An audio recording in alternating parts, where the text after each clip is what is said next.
টানা বৃষ্টি আর জোয়ারের পানিতে তলিয়ে গেছে বন্দরনগরী চট্টগ্রামের বেশিরভাগ এলাকা। গত ২৪ ঘন্টায় নগরীতে ১৫৫ মিলিমিটার বৃষ্টিপাত রেকর্ড করেছে আবহাওয়া অফিস। অনেক এলাকা প্লাবিত হয়, দুর্ভোগ চরমে পৌঁছেছে নগরবাসীর। নগর জুড়ে জলাবদ্ধতার জন্য মহেশ খালের ওপর অপরিকল্পিতভাবে বাঁধ নির্মাণকেই দুষলেন তারা। টানা দুদিনের বৃষ্টিতে পানিবন্দী হয়ে পড়েছেন লক্ষাধিক মানুষ। চট্টগ্রাম থেকে নাইমুল ইসলামের রিপোর্ট, জানাচ্ছেন ফাহরিয়া ফারজানা। চট্টগ্রাম মহানগরীর আগ্রাবাদ সিডিএ আবাসিক এলাকা, এক্সেস রোড আর অলিগলি একাকার হয়ে গেছে পানিতে, এ যেন কোনো নদী। একই অবস্থা নগরীর ছোটপুল, শান্তিবাগ, হালিশহর, বহদ্দারহাট, চকবাজার, কাপাসকোলা, কাতালগঞ্জ সহ আরও অনেক এলাকার। কেবল সড়ক অলিগলি নয়, এসব এলাকার হাসপাতাল ও ব্যাংক বিমা অফিসগুলোতেও পানি ঢুকে পড়েছে।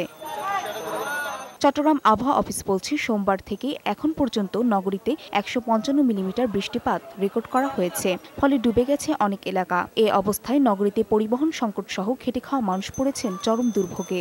দুদিন ধরে পানিবন্দী হয়ে আছে লাখো মানুষ। তাদের অভিযোগ, মহেশখালের উপর অপরিকল্পিত বাঁধ নির্মাণ করায় বৃষ্টি হলেই ভোগান্তিতে পড়তে হয় নগরবাসীকে। আমরা অনেক কষ্ট আছি। গোডাউনে পানি, অফিসেও পানি, রাস্তায় তো পানি আছেই। ৪ ফুট পানির কারণে আমাদের ব্যবসায়ী ১০। সিটি মেয়র আ.জ.ম নাসিরউদ্দিন জানালেন, মহেশখালের উপর নির্মিত বাঁধটি অপসারণের কাজ শুরু হচ্ছে। জনস্বার্থে আমরা আরো যতটুকু প্রয়োজন আমরা ভাড়া এনে পর্যায় উত্তোলন কার্যক্রমকে আরো দ্রুত করবো এবং ত্বরান্বিত করবো। শিগগিরই প্রশাসনের পক্ষ থেকে জলাবদ্ধতা নিরসনে কার্যকরী পদক্ষেপ নেওয়ার দাবি জানিয়েছেন নগরবাসী। ডেস্ক রিপোর্ট, বৈশাখী সংবাদ।